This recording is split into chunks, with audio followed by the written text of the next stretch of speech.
The American Sean Poynter earns his first spot on the podium here in France with a worthy 4th place finish, a new name to watch out for on the Standout World Tour. The life of an athlete is dedication. You know, you have to know what you need to do in order to be the best in your field. At least for myself, you know, I want to be the best, so I strategize and think ways of how I can better myself. And it's not only in competition do I look to better myself, it's just as a person, as an individual throughout every day and days to come to make sure that I'm improving. Maybe, you know, a longer run or maybe a longer surf session or a healthier choice on the menu.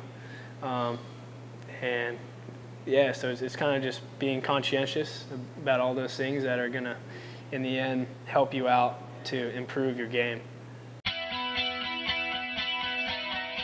First and foremost, it's getting your goals set up, you know, getting them written down, knowing what you want to do and what you want to achieve so that you have a definitive, you know, you have things that you can go check, check, check, check, check. That'll all help you to get to that destination, you know, to achieve that goal. You know, but like for me, obviously a big goal right now is to win the world title.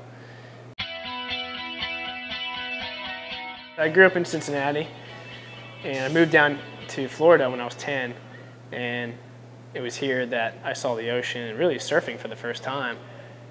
And then when I kind of just got into with the ocean and started getting in the waves with my brothers, and it slowly kind of took over. I guess it was not necessarily a specific moment in my life that said I want to be a professional surfer, but I think it was just a growing idea, especially in the early years of my surfing, that I said I want to do this.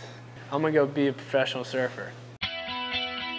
People are always gonna tell you, you can't do this, can't do that, you know, it's not gonna work.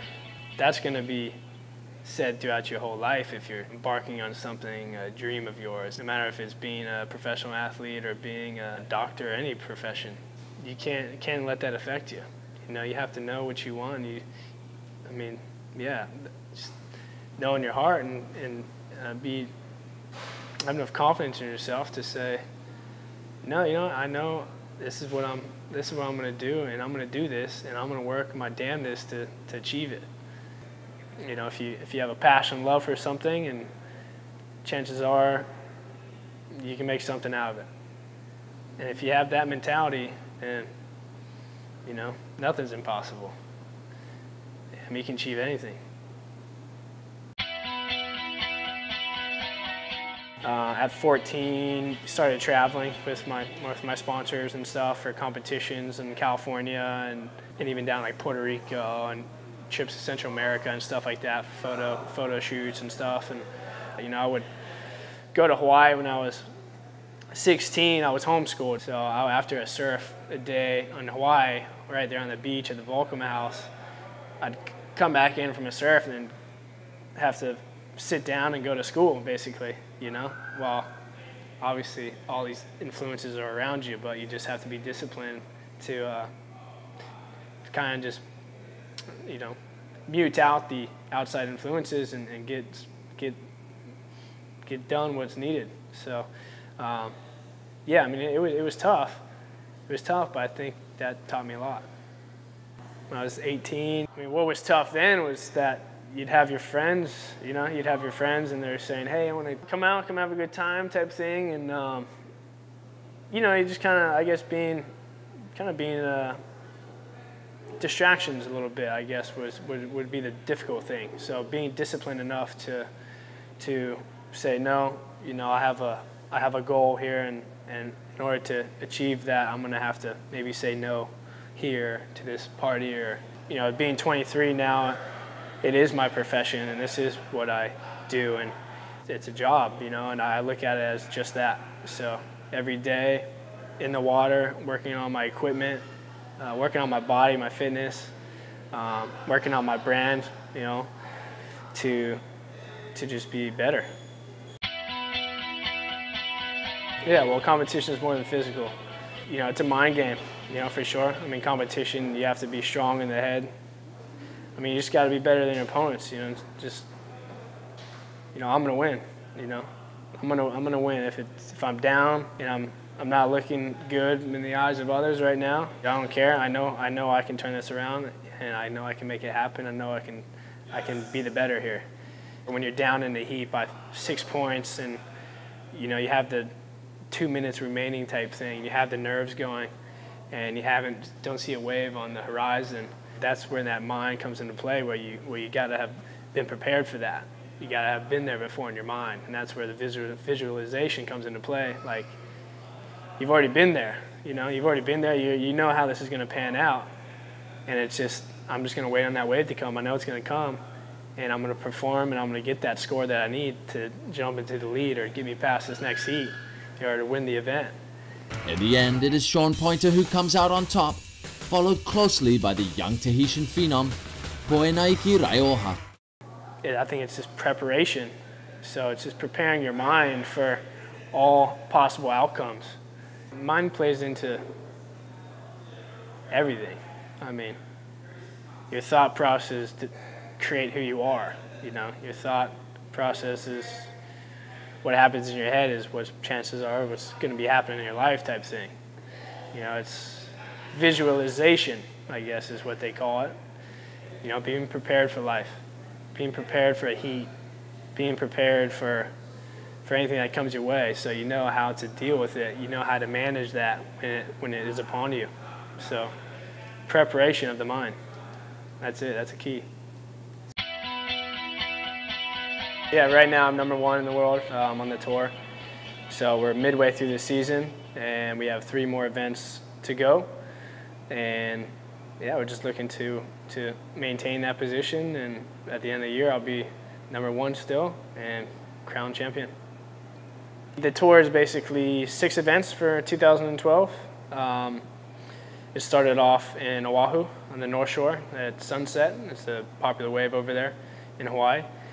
And then it went to La Torche for the La Torche Pro in France. And then it went to Tahiti, Sapa News Pro, which just finished up about a month ago, where I got my first win actually on tour, and then which took me up to first in the ratings boards. And now we're on a little summer break before kicking back up again in Brazil in September, and then following that up in October in California, and then finishing up, I believe, in Morocco.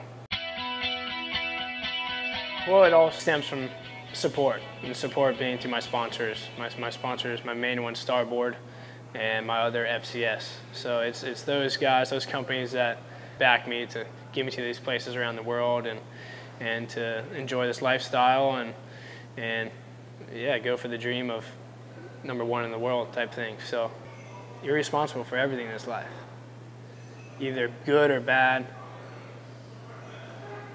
It's because of your actions or something that you did or maybe did not do as a result of this outcome. I mean, that's one thing I've learned recently, well, maybe in the last couple of years, that I've got to take responsibility for this. I got to take responsibility for this life. I got to take responsibility for everything in my life, because in retrospect, it's me who's creating this. It's kind of back to that mind thing. It's that mind that creates it, but you got to be responsible. You can't point a finger at anybody but yourself. This is you. This is your life. I was starting to make some money when I was 18, on the professional deal with surfing. And then basically my company, Volcom, my big supporter, basically cut the check on me. It was like, well, this is what we're looking at for this year's contract, and it was $0 type thing. I'm there with my board in hand and no money, and the residual money coming in. It was like, well, what do I got to do? I got to make a change. I want a different result. I got to make a change, and that change was basically I got to pack up my things and I got to move out west. Because that was where the industry is. That's where the companies were. That's where surfing was, the mecca of surfing. And as much as a kind of an unknown territory that was to me, and frightening in a way, it was something that if I wanted to achieve this dream, that I need to get over there, no matter how scary or frightening or how long of a drive that is. sometimes you just gotta go, despite what everyone thinks or what everyone says. You know, you gotta do it. So I packed up my stuff, and on the 14th of September, I drove out west, you know, with my little belongings that I had, and to try and go almost have a restart, you know, in this life of this quest of being a professional athlete. And that move was the best thing that ever happened for me. It just all started happening because I took that leap of faith. Could never think of a better thing than where I am right now because of that decision to lead to the right and go with something new, be it stand-up paddling. So I'm living my dream right now, you know? Yeah, I'm traveling the world. I'm loving it, man. I'm loving it.